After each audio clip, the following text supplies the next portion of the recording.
Anne Hathaway is just smut. It is. It disgusts me. It makes me sick, physically sick.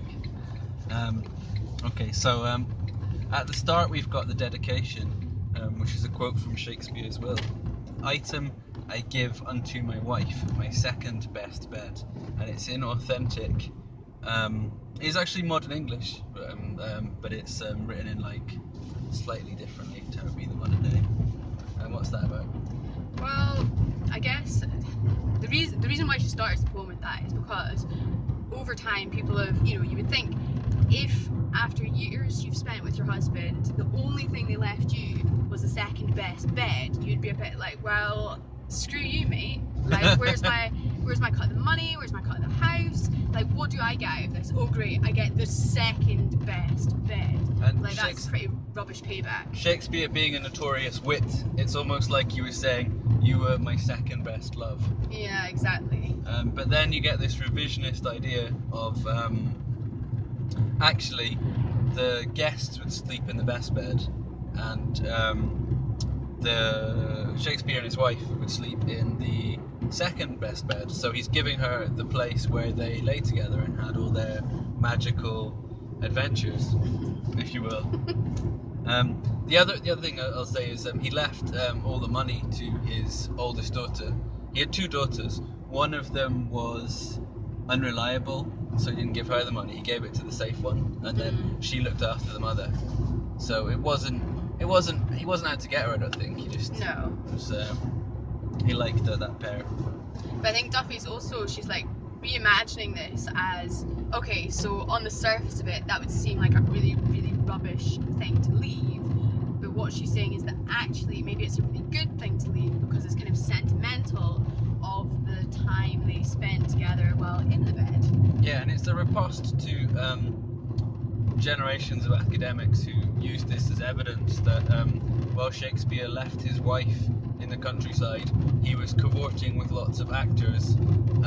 Some academics say boy and girl actors,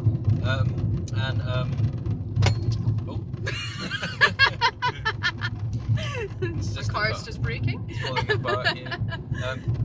Anyway, yeah, so she's taking it back and she's saying, no, actually, this is proof that Shakespeare loved his wife. Yeah. And she's going to spend the rest of the poem explaining this. What you'll notice when you look at the poem is it's not broken into stanzas or verses. It is one long verse of 14 lines. Ah, funny that. I recognise that from somewhere. Who is famous for writing hundreds of these? Do you know what? I think it might be a nod to Shakespeare. Ooh. Shakespearean sonnet, 14 lines. So yeah, 14 lines of, is it, how many syllables is it a line? Is it 14? Is it 12? Not 10. The bed we loved bed was a spit. Yeah, 10. 10, okay. Nailed it. Did you were 10? Whoa, 10, whoa, okay, yeah, 10. okay, 10 syllables. That's iambic pentameter, isn't it? Da-dum. Precisely. Okay, so basically it's a very trad form of poetry, and Shakespeare wrote loads of these. Shall I compare thee to a summer's day? Well, you can if you want, but I'm not looking my best today, so. So, yeah, Shakespeare wrote lots of these, and it's sort of the whole thing is just loads of references to Shakespeare, but built around this this conceit of how much he and his wife were in love. So, the bed we lived in was a spinning world. Yeah, so spinning idea that they had such a good time that it was almost, made them dizzy with delight. So we can only imagine what they were doing in bed. Yeah, and it's, a world, like, it's all encompassing, it's all around them, it's, it's filling up their senses. Yeah, so Shakespeare is her world and she his, and this is bed based. So yeah, now, yeah, the they line, enjoy each other's company. They do lots of cuddling, but the line cuts off, but the sentence continues. So you've got the enjambment there, running into of forests, castles, torchlight, cliff tops, seas. Now, these are all different places where plays might be set. Yep, so you've got, was it Cliff Tops, The Tempest, Torchlight. Torchlight, Hamlet, Yeah, sure. Castles. Macbeth, Yeah, forests. Is it much to do about nothing? Midsummer Night's Dream. Well, it could be any. Yeah, Midsummer Night's Dream. That's definitely a forest. Seas, Tempest. The one with the cross-dressing. The 12th Night. Yeah. So these are all the settings of his plays, and it's the suggestion is that the plays came from the bed. So through his love with his wife, he was able to come up with all these amazing ideas. Yeah, so like she's his inspiration, his muse, but also that they have a rich and fulfilling and varied life in the bedroom. Yeah, so maybe on Wednesday they pretend they're stranded on a desert island together. Maybe on Thursday, to spice it up, they do some kind of game where they're kings of Scotland and they're murdering each other. I don't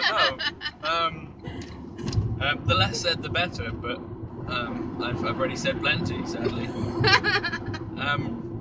Okay, so seas where he would dive for pearls. So this presumably is a reference to Shakespeare finding treasure, maybe. Yeah. How to explain this one? So pearls, precious objects. Diving, you're going down somewhere. Okay. So it's as if he's going down somewhere. To her belly button? Think a bit lower, maybe. Her feet? A bit higher. No, okay. And sees that area as a precious jewel. I've got a car that's right up behind me. I want to swear at him. No. Yeah, so real smut there. My lover's words were shooting stars which fell to earth as kisses on these lips. Yeah, so I think this is a really nice line, because it's like, his words were inspiring and magical, like shooting stars, and as if he sort of seduced her with his use of language. That's another theme running through this poem, is how her love for Shakespeare and who and what Shakespeare is, he is his words. Yeah, exactly. I like the idea that shooting stars, it's like he came from above, he came from heaven, he is like this... he's got a gift from God kind of thing. Yeah, if we think of Shakespeare as one of the greatest writer who's ever lived, it's like this idea that he's one of a kind, he came from heaven, he's magical, basically, and he made his wife feel magical. My body now a softer rhyme to his. So the idea that, I guess, females' bodies are kind of squishier than men's bodies.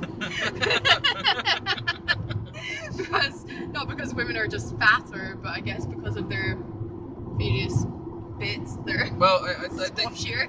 the masculine perspective, if I may, it makes me think that if we're talking about them in the bed, we think maybe she's soft and he's maybe not so. Yeah.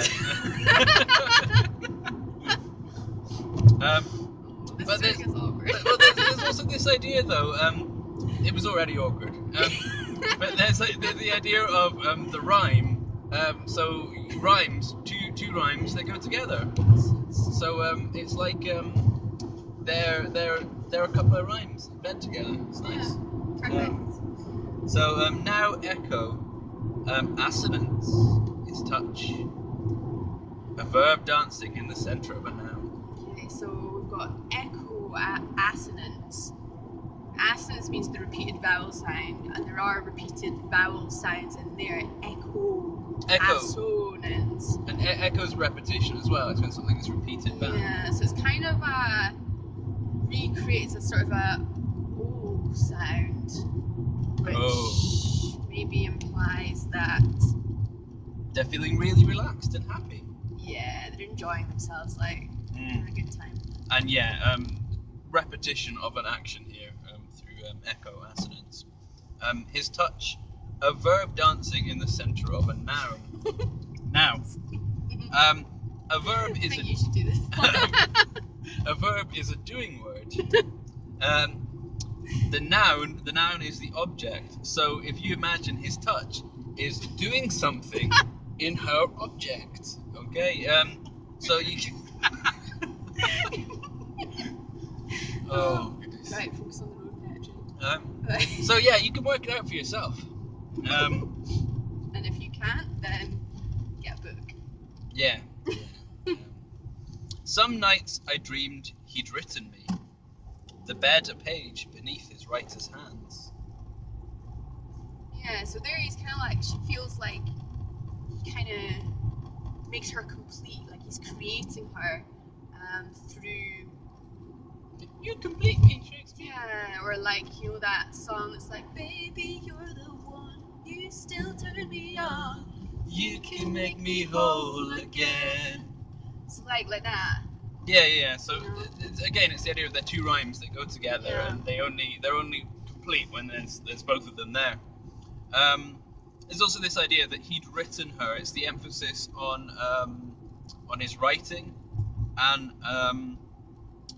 the idea of the writer's hands. So it's very sensual. He writes with his hands. Maybe he does other stuff with his hands. Who knows? Gently caresses his wife's cheek, for example. Romance and drama played by touch, by scent, by taste. So romance and drama are genres of.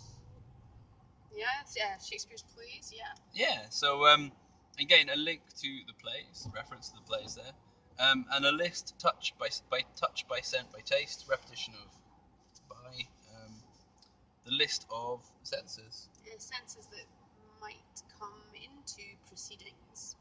Yeah, all the senses they enjoy when they're having a nice warm. When their verbs are dancing in the centres of nouns and things. Yeah, cuddles. In the other bed, the best, our guest dozed on, dribbling their prose. So this is not special writing. The guests are just rubbish. Yeah, like you would far rather have somebody whose words were shooting stars that fell to earth as kisses than somebody who dribbled prose. Yeah, nobody wants to be dribbling. And especially there, the contrast is that Shakespeare, even in his plays, they were still written in a poetic formation, and poetry is seen as a more refined kind of artistry, whereas prose is seen is seen as kind of cruder or more Pedestrian. simplistic. Exactly. Whenever peasants turn up in Shakespeare's plays, they talk in a cruder language, which is not poetic. So it's the idea that even when the guests do get down to things, it's maybe not got the excitement of Shakespeare's it's not the same. relationship. Like, Shakespeare was great at poetry and cuddling. They're in the best bed. You don't want to be in the best bed with these dribbling freaks. My living, laughing love. I hold him in the casket of my widow's head as he held me upon that next best bed. So, a few things here. My living, laughing love. Mm-hmm. La la la. La la la. There's we got alliteration of la, love, really emphasizing the love, but like also the laughter. That they were happy together. They were in love. They were laughing. And he was alive. He's not alive anymore. But she remembers him as this. She doesn't think of him as something she's lost. She still feels. Yeah, because he's alive in her mind as she thinks about these spinning worlds that he creates and stuff. Yeah. So when she says, "I hold him in the casket of my widow's head," she is not literally holding Shakespeare's body, Shakespeare's head. She means that inside her head, she remembers him, so he's still there in her brain. As he held me upon that next best bed.